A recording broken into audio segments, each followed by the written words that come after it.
Olá, bem-vindo a mais um podcast da Revista Adega. Hoje nós estamos com o nosso programa com notícias da semana, com o Christian Burgos aqui sempre comigo para comentar o que foi destaque na Revista Adega através do nosso site. Espero que você goste. E antes até de começar nosso bate-papo, Christian, eu queria pedir para quem está chegando agora se inscrever no nosso canal e deixar aqui embaixo os comentários que achou das principais notícias que nós tratamos aqui. E Christian, então muito bem-vindo novamente aqui ao nosso Notícias da Semana. Eu que agradeço, Edmundo, é um prazer estar com você, é um prazer estar com quem está nos acompanhando nesse momento. Então vamos lá, Christian. Teve umas notícias bem interessantes ao longo da semana, vou compartilhar aqui na tela conosco e a gente vai comentando junto. Essa notícia me chamou bastante atenção, que foi encontrado na Espanha o vinho mais velho do mundo. Ele estava com mais ou menos 2.000 anos, ele estava ainda na forma líquida, um vinho branco, e que surpreendeu tanto eu, com leitores em geral, quanto principalmente os pesquisadores, que ele ainda estava na forma líquida. O que é muito raro, geralmente você tem essas urnas com vestígios que teve vinho, mas nunca tinha sido encontrado na forma líquida, e o interessante, ele ainda estava com vestígios de álcool, teve um decaimento muito grande, e também aromático, por mais que as coisas tenham ali ficado um pouco diferente. Me chamou bastante atenção isso. Eu também achei uma das notícias mais interessantes, talvez, do ano. Você encontrar um vinho com 2.000 anos de vida numa tumba romana em forma líquida, nunca tinha ouvido falar, nem os cientistas tinham encontrado isso até agora. Existiam outras coisas nobres e ritualísticas dentro dessa tumba, é importante ver o papel do vinho nisso. E o mais interessante é que ele é feito, foi encontrado na Espanha, próximo da região de Jerez, né, e era um vinho branco com características que poderiam se aproximar das características de Jerez, então a gente optou por colocar ao final da matéria uma busca específica dos vinhos de Jerez que a gente degustou e que a gente mais gostou nos últimos tempos, para a pessoa, se quiser ter um gostinho do que poderia ser aquele vinho. Agora eu garanto que hoje é muito melhor do que era o vinho feito antigamente. De qualquer jeito, é muito bom ver o vinho acompanhando a história da humanidade. Essa matéria mostra isso. E bem bacana mesmo. E outra notícia, agora indo para o lado oposto de 2.000 anos, você está falando agora do futuro. A Universidade de Harvard, uma das mais importantes do mundo, ela fez um seminário mostrando como pode usar as tecnologias atuais, principalmente inteligência artificial e data science, para a questão aplicada ao vinho, tanto para o consumo quanto também para a produção. Me chamou a atenção, Cristian, essa notícia, é que eles apontam principalmente o uso de data science para monitorar o perfil de consumo global. Então você tem áreas ali que você consegue monitorar como o seu consumidor ou aquela região consome vinho, e do mesmo lado, também utilizando a inteligência artificial e os novos sistemas de data science para monitorar eventos climáticos, que é um dos principais fatos aí que atrapalha não só a agricultura, mas toda a humanidade, né? Então também é uma parte interessante quanto o vinho também está na vanguarda da questão tecnológica. É muito legal. A gente vê essas discussões acontecendo. Na matéria tem o nome de todo mundo que participou como panelista, e eram nomes de primeiríssimo nível, quer dizer, eram os líderes das grandes indústrias em termos de qualidade do vinho no mundo inteiro, utilizando ou harmonizando a tecnologia e a tradição. E isso é uma coisa muito interessante de você ver os eventos climáticos sendo tratados com data science, porque muita gente pode discordar sobre o que causa ou não o aquecimento global, mas um fato é que ele está acontecendo e ele tem efeitos na agricultura e, portanto, no cultivo da uva e, portanto, no perfil dos vinhos que estão acontecendo diariamente no mundo inteiro. Então, a gente precisa se apoiar em iniciativas como essa para descobrir novas coisas, para apontar novos caminhos e para gerar discussão que vai nos levar a compreender como ajudar o processo de produção de vinhos no mundo inteiro, focando na qualidade, na sustentabilidade, e a tecnologia e a tradição podem andar lado a lado e se beneficiar mutuamente disso. Muito legal essa matéria também. E era como você falou, os principais do mundo estavam ali envolvidos. E outra notícia também bem interessante, ainda falando dos Estados Unidos, muita gente nem lembra que é um grande produtor também de vinhos, é que a Marchese Antiano, vou ter que regravar, Cristian, como é que fala? Marchesi Antinori. Tá. A Marchese Antinori está ampliando também a presença nos Estados Unidos, lá no estado de Washington, bem na costa pacífica, quase divisa com o Canadá. Também é uma área bem importante. Eu queria que você comentasse, Cristian, a importância dos italianos também estarem investindo no mercado americano, também na produção, não só na venda do vinho. Isso aí existe há bastante tempo. A Marchesi Antinori é uma das grandes vinícolas produtoras, sobretudo na Toscana, e eles têm iniciativas no Chile, tem essa iniciativa nos Estados Unidos. Nos Estados Unidos era uma sociedade com o Chateau Saint-Michel, que é um gigante na produção de vinhos americanos, sobretudo, eles ficam no estado de Washington.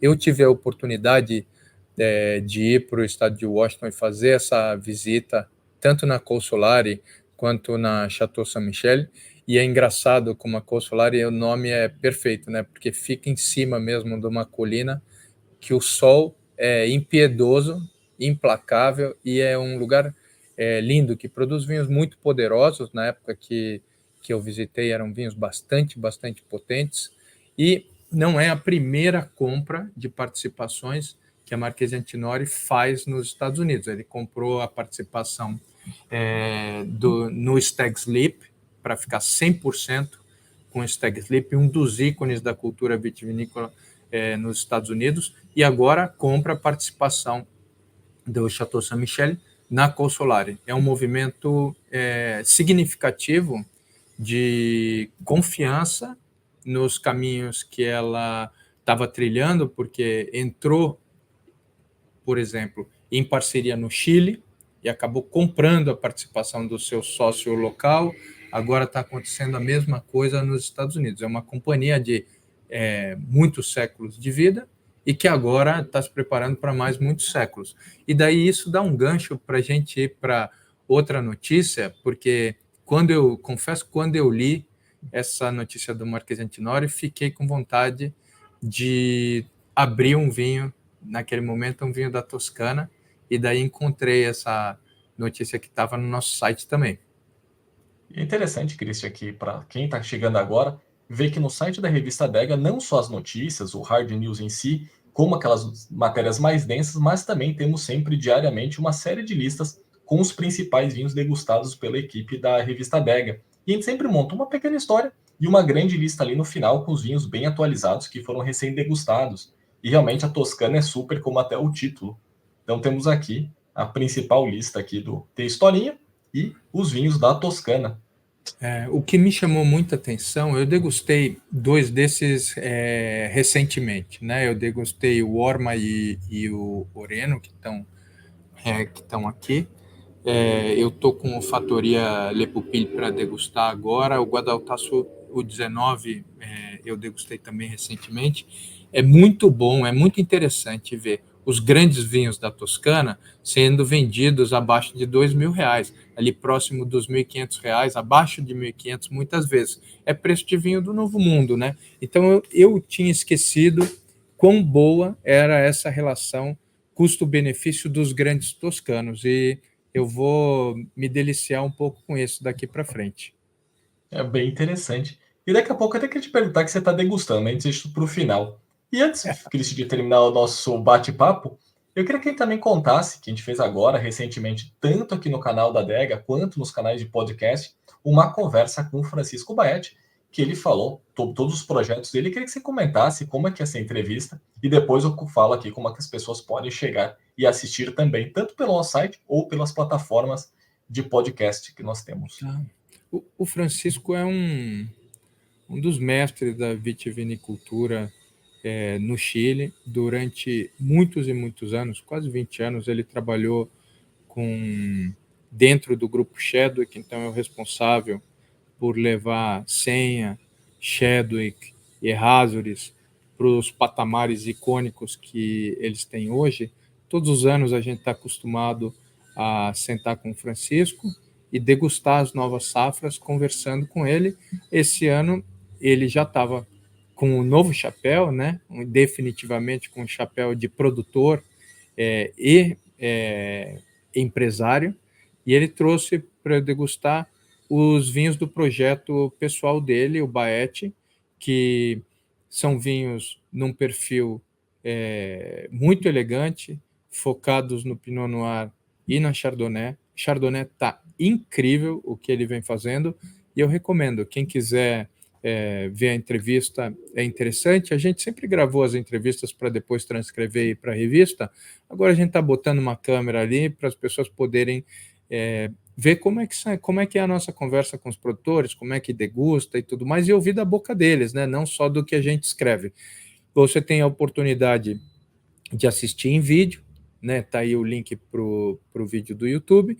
Você também tem a oportunidade de ouvir no podcast. E ao final da matéria, a gente tem colocado um resumo, né? O resultado da busca das avaliações de vinhos do produtor com o qual a gente está trabalhando, né? Ou com a qual a gente está entrevistando, porque para mim é uma mistura de trabalho e prazer poder conversar com o Francisco e com tantos outros super enólogos e super produtores que a gente tem a oportunidade de encontrar.